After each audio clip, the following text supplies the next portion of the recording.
Сәлеметсіздер ме әріптестер? Бүгін мен Learn платформасында жұмыс жасауды үйретемін. Кіреміз де войти кнопкасын басамыз. Регистрация жасаймыз, аты жөнімізді жазамыз, почтамызды, құпия сөзді ойлап табамыз және телефон нөмірімізді жазамыз. Бұл жерде почтаға өтіп, подтвердить етудің қажеті жоқ. Осылай кіреміз. Бұл жерде біздің өзіміздің кабинетіміз ашылды. Енді біз квест құрамыз. Бөлмеден шығу квестін құрайық. Бұл жерде бөлмелердің түрлері берілген. Сары, қызыл, жасыл түстермен белгіленген. Жасыл жеңілі, сарысы орташа, қызыл қиын тапсырмалар. Бұл жерде 3 тапсырма немесе 5 тапсырмадан тұрады.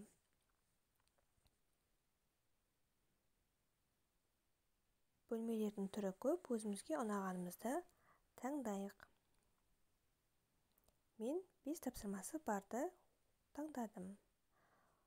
Бұл жерге тапсырманың атын жазамыз, яғни мен есептер деп алдым.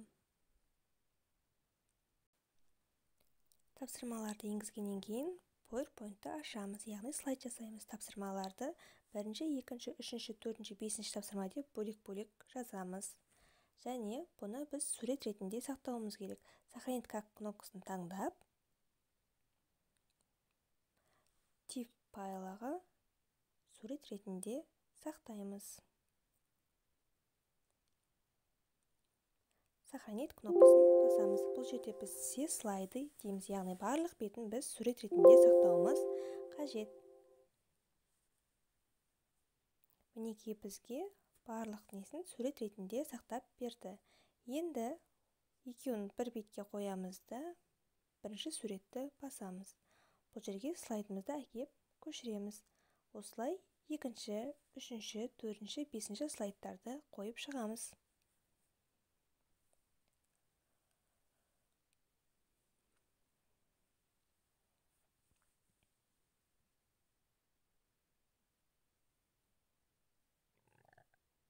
Алтыншы слайд бұл, яғни кері байланыс. Біз дыбыстық жасауымыздағы болады, болмаса сурет ретінде қойымызға болады. Мен жарайсың деген смайликті таңдадым.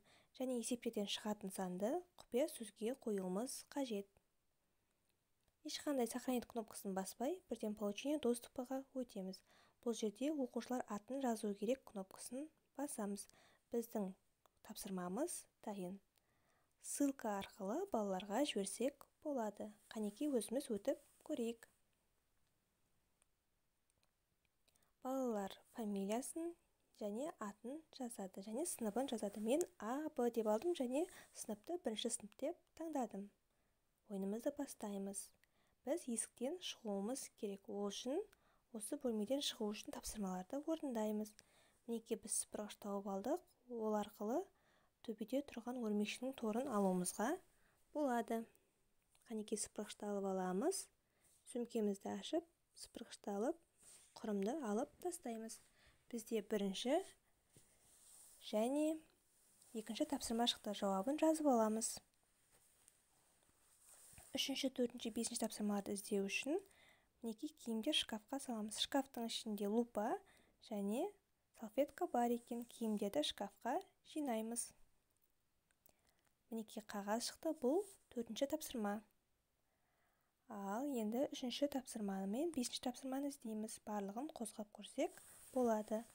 Матрешкада қағаз бар екен, бірақ ол кішкентай дейді. Ол үшін бізде сөмкемізде лупа бар. Лупамен матрешканы қараймыз.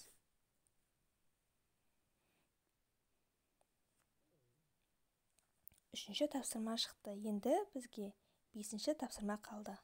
Ол үшін терезені ашып қарап көрейік. Шаңдалып қалған бізде салфетка бар, сонымен сүртіп көрейік. Мінекей біздің 5-ші тапсырмамыз шықты. Енді барлығының жауабын жазып, есіктен шығамыз. Яғни 1-ші, 2-ші, 3-ші, 4-ші, 5-ші тапсырмалардың жауабын жазамыз. Мінекей біздің кері байланысымыз шықты. Бұл жерге өздеріңіздің дыбыстық жазуларыңызды қалдыруларыңызға болады. Енді тапсырманы өткен балаларды біз өз кабинетімізден қарай аламыз.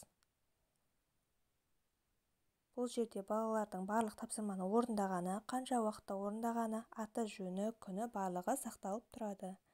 Құрметті әріптестер, өз кәделеріңізге жарайды деп сенемін. Назар аударғандарыңызға рахмет.